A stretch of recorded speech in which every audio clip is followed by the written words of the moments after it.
पश्चिम बंगाल के बीजेपी नेता विधानसभा चुनावों और चुनाव के बाद अपनाई गई रणनीति को लेकर केंद्रीय नेतृत्व पर सवाल उठाने लगे हैं। खासकर दूसरे राज्यों के नेताओं की राज्य में तैनाती के फैसले से कई नेता नाराज हैं।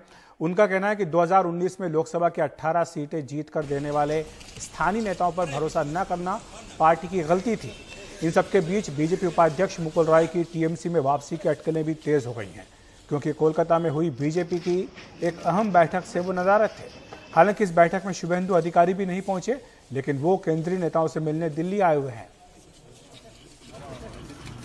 हमारे साथ हमारे सहयोगी सौरभ गुप्ता जुड़ रहे हैं इस खबर पर चर्चा करने के लिए। सौरभ, हमने देखा था विधानसभा चुनाव के वक्त टीएमसी के नेताओं में भगदड़ थी, वो बीजेपी में शामिल हो रहे थे, और अब जबकि टीएमसी चुनाव जीत गई है, लगातार इस तरह की खबरें आ रही हैं, बयान आ रहे हैं, जिससे लगता है कि कई बीजेपी नेता अपनी घर वापसी करना चाहते हैं, वो खुश नहीं हैं।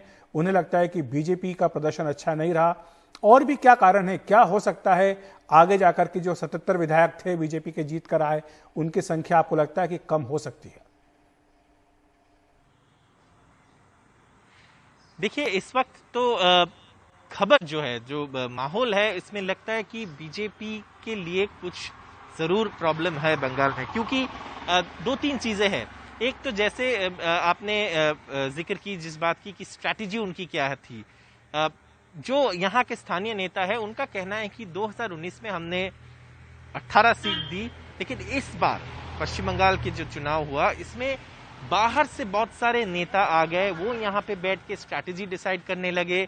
उनका बूथ वर्कर्स के साथ कनेक्ट नहीं था, क्योंकि लैंग्वेज बैरियर था, भाषा के जो दूसरे भाषा में वो बात करते थे, बूथ वर्कर को समझ में नहीं आता था क्या करना है। तो ये सारे प्रॉब्लम्स थे। दूसरी बात, उन्होंने कहा कि इस वजह से पश्चिम बंगाल के जो मुख्यमंत्री है ममता बनर्जी, उनको एक अपॉर्चुनिटी मिल गया, वो इसको टीएमसी वर्सेस आउटसाइडर्स की बैटल बना दी और ममता वर्सेस ऑल की बैटल बना दी। तो सारे ये जो नेता आते रहे, चाहे वो देवेंद्र फडणवीस हो महाराष्ट्र से, या योगी आदित्यनाथ हो उत्तर प्रदेश से, या शिवराज सिंह चौहान हो मध्य प्रदेश से, ये सारे नेता यहाँ आके कैंपेन किए, लेकिन फिर भी बीजेपी जीत नहीं पाई। जो 200 सीट की आंकड़ा अमित शाह ने दावा की थी, वो हो नहीं पाया। और अब इस स्ट्रैटेजी जो सेंटर से बनाया गया था, उसको लेकर यहाँ पे सवाल उठ रहा है, यहाँ के जो नेता है वो उठ रहा है। दूसरी बात, मुकुल रॉय को लेके एक बहुत बड़ी स्पेकुलेशन है कि वो शायद जा सकते हैं वापस, क्योंकि वो मीटिंग में नहीं आई, और उनके बेटे ने ये बात पे जो फेसबुक पे लिखा है या जो बोला है, उसको लेकर चर्चा हुई है।